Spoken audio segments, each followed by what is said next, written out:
যুক্তরাষ্ট্রের তরলীকৃত প্রাকৃতিক গ্যাস সরবরাহকারী প্রতিষ্ঠান আর্জেন্ট এলএনজির সঙ্গে নন বাইন্ডিং চুক্তি হয়েছে বাংলাদেশের। প্রতিষ্ঠানটি বছরে বাংলাদেশে ৫ মিলিয়ন মেট্রিক টন তরল গ্যাস সরবরাহ করবে।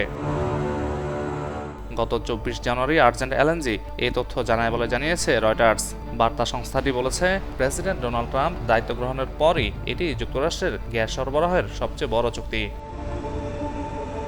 ট্রাম্প ক্ষমতা গ্রহণের পর ঘোষণা দেন তিনি দেশটিতে জ্বালানির অনুসন্ধান বাড়াবেন। বাংলাদেশের সঙ্গে আর্জেন্ট এলএনজি চুক্তি প্রমাণ করেছে ট্রাম্প প্রশাসনের উপর এই খাত সংশ্লিষ্টদের আস্থা রয়েছে।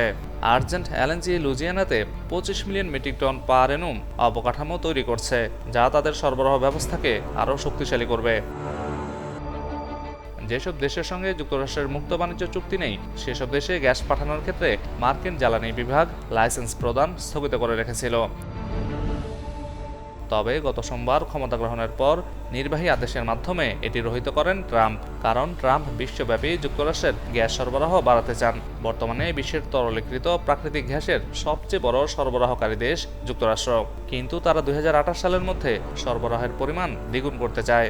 লুজিয়ানার পোর্ট ফরচুনে আর্জেন্ট এলএনজির অবকাঠামো তৈরি সম্পন্ন হলে তারা বাংলাদেশের পেট্রোবাংলার কাছে গ্যাসের কার্গো বিক্রি করা শুরু করতে পারবে। বাংলাদেশ বিনিয়োগ উন্নয়ন কর্তৃপক্ষের চেয়ারম্যান আশিক চৌধুরী রয়টার্সকে বলেছেন, এই চুক্তি শুধুমাত্র আমাদের বর্ধমান শিল্পের গ্যাসের সরবরাহ নিশ্চিত করবে না, পাশাপাশি যুক্তরাষ্ট্রের সঙ্গে কৌশলগত সম্পর্ক আরও শক্তিশালী করবে। বাংলাদেশ দীর্ঘদিন ধরেই জ্বালানির চাহিদার দীর্ঘমেয়াদী সমাধান খুঁজছিল। এক্ষেত্রে তরলীকৃত গ্যাসের দিকে ঝুঁকছে সরকার। তবে ২০২২ সালে ইউক্রেনে রাশিয়ার হামলার পর বিশ্বব্যাপী যখন গ্যাসের দাম বেড়ে যায়, তখন কম দামি কয়লার দিকে আবারও ঝোঁকা শুরু করে ঢাকা।